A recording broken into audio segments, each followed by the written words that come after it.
everybody. I'm Devon O'Day. This is Devon's Table. I'm Sylvia Gagne, and we're going to be cooking. We're going cooking today. We're going cooking. The green doorway, we're going cooking. What do you say? We're on the cooking show. A cooking show. We've lost our minds just a little bit. But we, because, we had that, I have the Irish in me. I mean, there is not a potato I don't like, and there's really no cabbage I don't like, because cabbage and corned beef and lamb and all those beef stews and things are what the Irish live on. And it's not expensive food. I'll tell you, that's why we live on it. Well, I'm not Irish, but I'm Southern, and you can't beat a good coleslaw. That goes with everything. Mm-hmm, and so I'm a cabbage girl as well. But sometimes you want something that is hot and not cold. Oh, yeah. And so this is the most simple, easy recipe. We buy a bag of coleslaw mix. You were talking about having some that, gets donated for your animals here or there. But if you have a bag of coleslaw mix and you make one bowl of coleslaw and it sits in your refrigerator and you're like, what am I going to do with it? Here's what you can do with it. So we have this coleslaw. It came from the farm. This is a mix of both the red and the green. Typically, I would not put red in with it because red cabbage is the same thing as a red onion. It can bleed over in color to what you're doing. But my handy dandy high school choppers picked up the wrong cabbage. And we're not going to waste it. We're going to cook it, right? Because we don't waste anything. On the farm, you waste nothing. It tastes delicious. So it just will be a little bit darker color than what I would like. But since we're going to be using soy sauce, it's going to help hide it a little bit more. So if all you have on hand is red cabbage to braise, go for it. It will still be delicious. That's for the German people who'll be watching. That's right. So here we have our cast iron enameled Dutch oven. You don't have a Dutch oven, don't worry. Frying pan works just as good. Just make sure it's a big enough frying pan to kind of get everything down in there, okay? So I take just a tiny bit of oil just so I can not have this stick right to the bottom at the beginning. And that just takes a second because I've already got my pot really hot, okay? The pot is really hot. Don't burn your pot. I know, I feel it. Yeah, so if it was colder outside, you'd be like hugging that pot. That's what we say in the kitchen, right? And you can hear it sizzle just a little bit as the cabbage goes in. And I'm going to put a good amount of this cabbage down in here. You grab me a wooden spoon. And you get to use that on the cabbage, not on me. And you're just going to stir that around just a little bit. Okay? You know how she talked about that.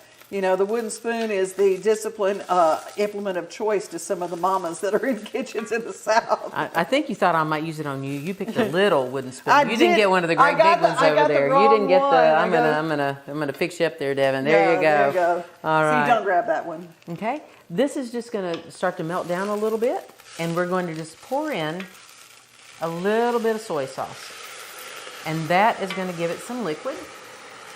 A little bit to start, just to start coloring it. If I want a little bit more liquid, I'll put in just a little bit of water, and that will stretch it. You smell the soy. Oh my gosh. And your cabbage, you see it in Asian recipes a lot, right? Yeah. And so this is a cheater's way to have an easy side dish of cabbage. And so all you're going to do is you're just going to put this in, pop the lid on it, let it rest for about 5 minutes, take the lid off. It's going to have wilted down. The soy sauce is going to be absorbed. You don't need salt. If you want to put a little bit of pepper, you can. That's your side dish.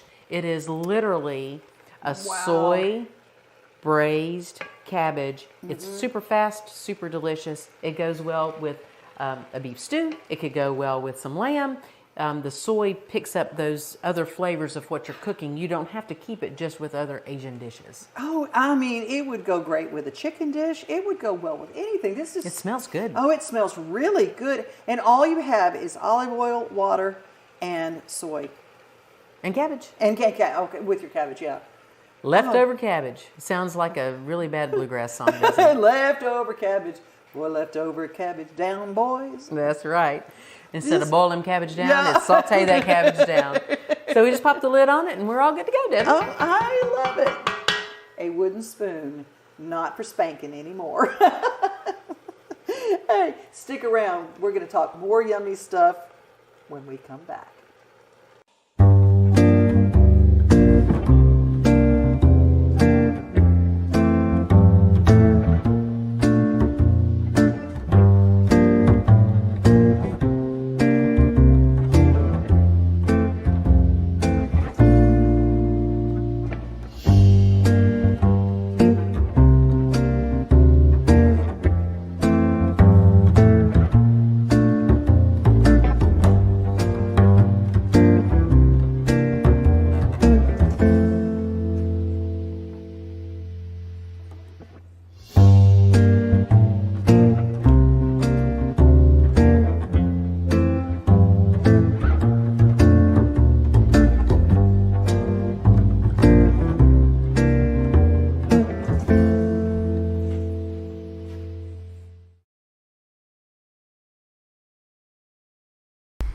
As soon as the doors open at Jack's Craft Smokehouse in West Monroe, Louisiana, the line starts forming. I want everybody that comes in here to be able to create a memory, one bite at a time, of course. Tracy Carter's menu is focused on smoked meats and sensational sides that have what Tracy calls his magic dust. He started in the food business by making his own sauces and seasonings. This is Parmesan cheese, and I put it on before to allow that saltiness to open those sprouts back up for when I put this raspberry chipotle sauce on top of it. Carter is still very hands-on in the kitchen, although he has mentored people like Joe who can make these world-famous fried Brussels sprouts with his eyes closed. Once they come out that time, we got our smokehouse season and everything right there. We put our little dust on them, ship them out, and give you your toppings. I call it the Jack's Crack. I really do. It's the way we do it, the seasonings that we make in-house, and the sauce that we put on them that we make also in-house. We started eating there when they very first opened, and we didn't know them at all. One day I just happened to mention, or he asked what we did, and I told him I was an insurance agent, plus we have a farm, and immediately as soon as I said we have a farm, he said, well, how can I help? What can we use of yours? What do you have to offer? And he said, I want to use y'all in whatever manner I can. On a restaurant scale, price has to make sense, and so whenever he can, he uses as many things as we have. Taylor Underwood is a first-generation farmer in Downsville, Louisiana. Neither he nor his wife had any type of ag background. Moved out here and primarily wanted to homestead and raise our kiddos in a way that they would be outside and enjoying animals and just playing in the dirt, getting muddy and dirty, and learn about where their food comes from, and primarily just homestead so that we would have some security of where our food comes from. The Underwoods call their regenerative farm 3-board because of this, the 3-board fence that was on the property when they found it in Union Parish. And they started this from scratch, building up a stocker cattle herd, laying hens for eggs and chickens for meat, some pigs, some sheep, and even a milk cow. That was for JD. And this was something you wanted to do? Yeah, I'm crazy. The motto at 3-Board Farms is building soil and feeding souls. And those souls aren't only fed straight to consumer from their on-site store, but through nearby restaurants like Jack's Craft Smokehouse. And Tracy is very happy about that because it's providing not only a great meal to those who sit at his table, but connection to this community. I've been waiting all day. I'm Tammi Arender for RFD TV.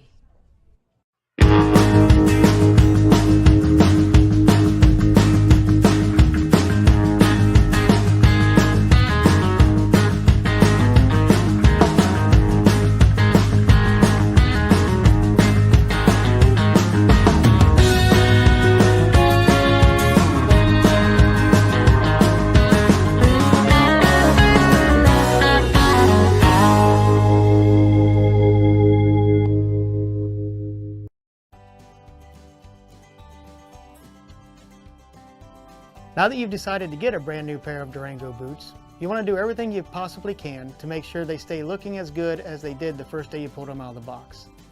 One way you can do this is by properly taking care of the leather. Periodic cleanings add longevity, comfort, and keep your boots looking good. Wipe them off. You can use a towel or a damp rag.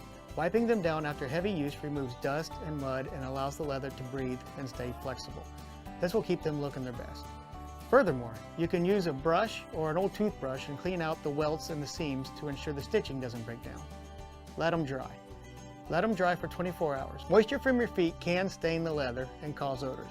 Drying your boots with heat may cause the leather to crack, so let them dry naturally for 24 hours before wearing them again. Condition your boots. Leather, just like your skin, dries out. A leather conditioner can keep the leather supple and soft. Storing your boots. Keep your boots in a clean and dry location with regulated temperatures.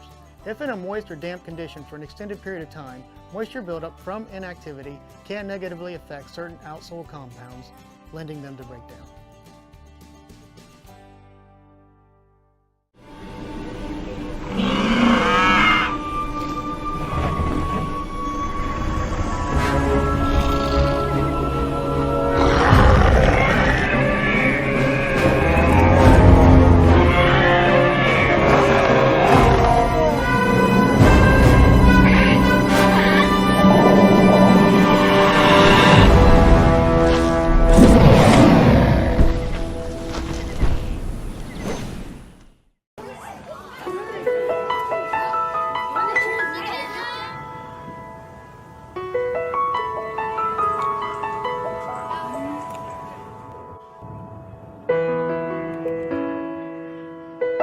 So we're real fortunate that it's here at the Nashville Zoo.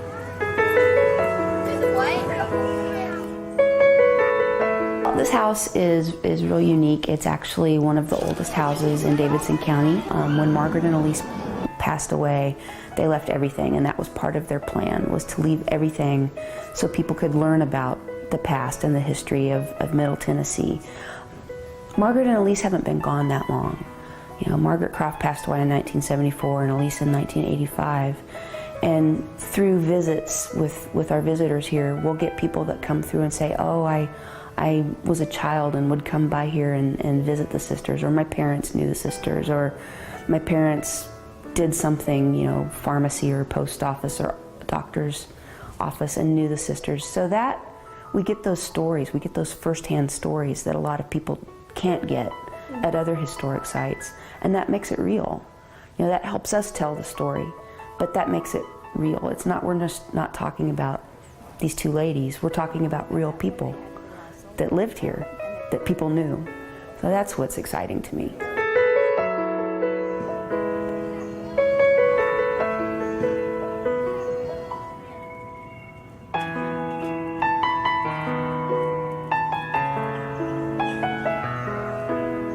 Because we feel we'd rather have the land than the $1 million that's supposed to be worth.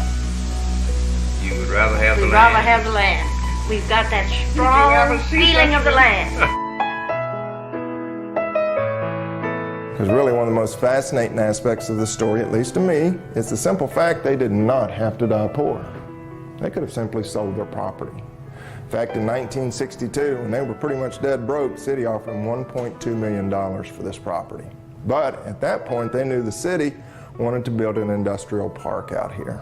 They were horrified that their ancestral property would be treated in such a way, and they absolutely refused to sell.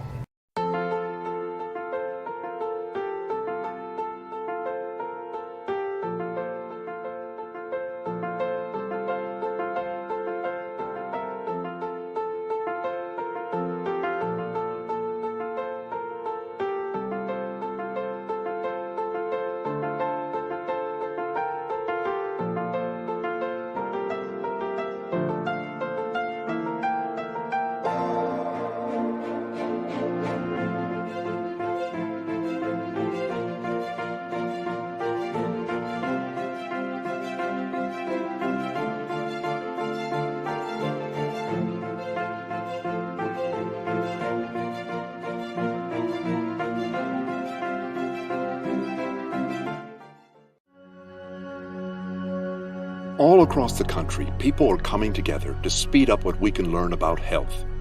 The All of Us Research Program is calling on 1 million people to join us as we try to change the future of health. For your family, for future generations, for all of us. Visit joinallofus.org and find out how you can become 1 in a million. My name is Rena Kakani. I'm from Jordan. It's a small country in the Middle East. I love Jordan. I grew up there. I came in 2009 to visit a friend over here, and I met my husband, and we decided that we're gonna start a family over here. There is more help in Jordan for mothers. So when I came here, I found myself by myself with 3 kids.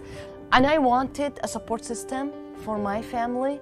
I wanted kids for my kids before they start childcare to play with. So I came to the Y as a member. I started as a member 8 years ago. And then I felt that I need to work here. I felt that I want a place where my kids, I was looking for the support system. When I found the support system, I felt that other moms and other family, they need the support system. The mom, when she comes to the Y, she needs that 2 hours. She needs that, even if she doesn't want to work out, even if she wanna just relax, charge her battery. Motherhood is so hard. If we don't stand by each other as a families, support each other, it needs a village to raise a child. So I look at the people needs and the way I can help people. I look at it from a different angle, and it gives me a different lens to look at the people needs and how I can serve them at the why and outside of the why. I am a Muslim American woman, so I look for the people from different angles. The people who just newly came, I know what they want through. I know what the journey they are walking through. And for people who has been here for enough time to blend in the American community. Some of the people, they just start asking questions. They catch the accent, let's say, and whenever they catch the accent, they start asking nice questions. We are welcomed and people love us and we live in peace. It's not like how the media is showing that it's happening here. I want my kids to know where they are and to be proud where they are from. Not to feel odd because their mom were different. Not to feel odd because mama have an accent or daddy has an accent. And not to feel odd that they don't celebrate certain holidays, but they are off when the kids are in school.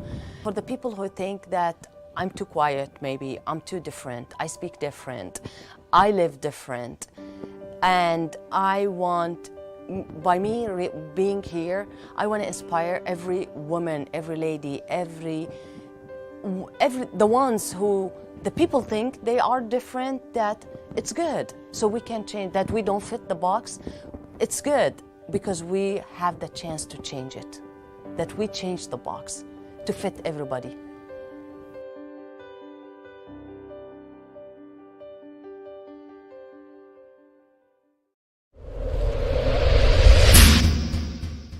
Another question that we have from customers is, should I replace my gutters whenever I'm replacing my roof?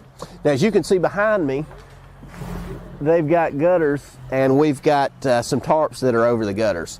It's not always necessary to replace the gutters.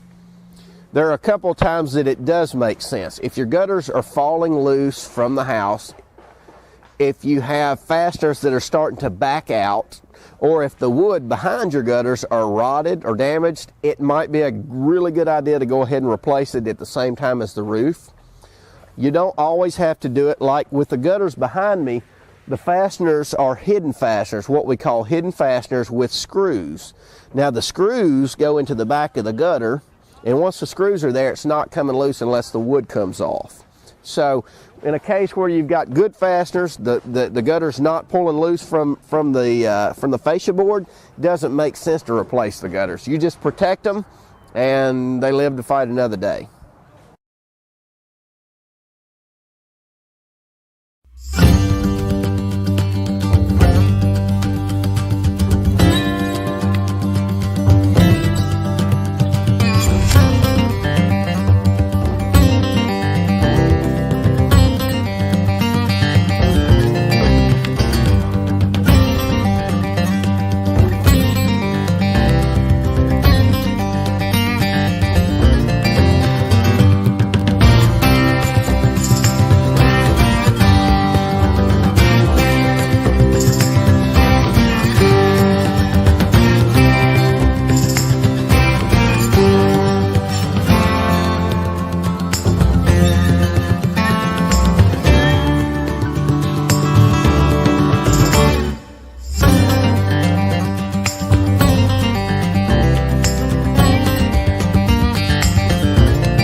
So 410 bridge, 410 bridge, comes from the Bible verse 1 Peter chapter 4 verse 10 that talks about how each and every one of us has a gift from God, and we need to use that gift to administer God's grace to others. Traveling to these very rural areas and communities in East Africa was eye-opening.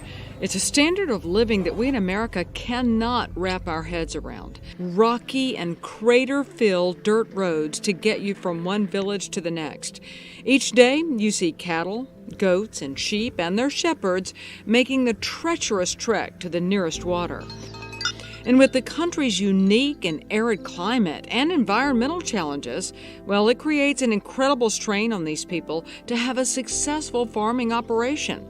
And that's where 410 Bridge comes in with their Foundations for Farming program. When you go into a community that is not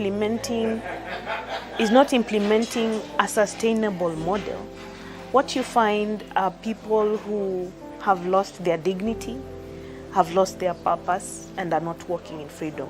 Foundations for Farming has truly transformed the lives of many of those in Kenya. Yeah, beforehand she had a very hard time, but since she went for empowerment under 410, she is now very happy. Even some of the smallest plots can provide food for their own family and also an abundance to sell at their local market. By foot or motorcycle is the most common mode of transportation, neither conducive to carrying large amounts of fruits and vegetables. The challenging part is the transportation, if we can remember them in prayers, because sometimes to transport, like is have a vision of having like a motorbike or something like a pickup in the future. 410 Bridge also partners with area schools to teach classes not only on farming, but on how to run a business. Young Esther is using this old-fashioned hand crank mill to turn maize, which we call corn, into flour. There's also a 410 Bridge sponsorship program where people in the U.S. purchase a sheep or a goat for a young person to care for. That has an incredible return for the family. So with this kind of livestock, she will be able to go to university. But without it, she must stay, hang around, get married earlier, which will not help the family improve economically. If it was not for the 410 Bridge, I would not have managed to go to the secondary school, or I will just be loitering around finding for minor jobs. So the Foundations for Farming program isn't just about agricultural projects. It's about relationships. Relationships with those in the community and a relationship with Christ. When I entered in 410 Bridge, I feel that I'm growing spiritually, and that is what I preach to the parents, to the kids, and also to show them the way to focus and know what God can do in their lives.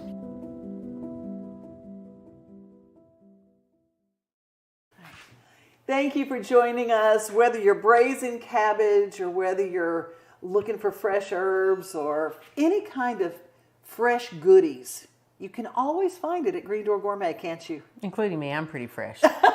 You are pretty fresh. So thank you for all the great things that you teach us here. Well, it's my pleasure. Part of being a member of the community is imparting knowledge when you have it and being willing to share it. So thank you for the opportunity to do it. Well, you have cooking classes all the time at Green Door Gourmet. Can we tell people about the cooking classes? They're really fun, and they're a great team building event too if you've got a company. We do cooking and chop competitions for team building, and I'm getting ready to launch a class on Southern staples. And so you can sign up for a single class or the whole series, and we'll be talking about Southern vegetables and how to season your cast iron and the difference in grits and cornmeal and all kinds of fun stuff. So if you want to learn how to Southern, I'm your girl. Oh, I love how to Southern. That's great at Green Door Gourmet. You guys, thanks for being with us. If you want to be a blessing, remember, you got to first be one. When you feel lost and running low.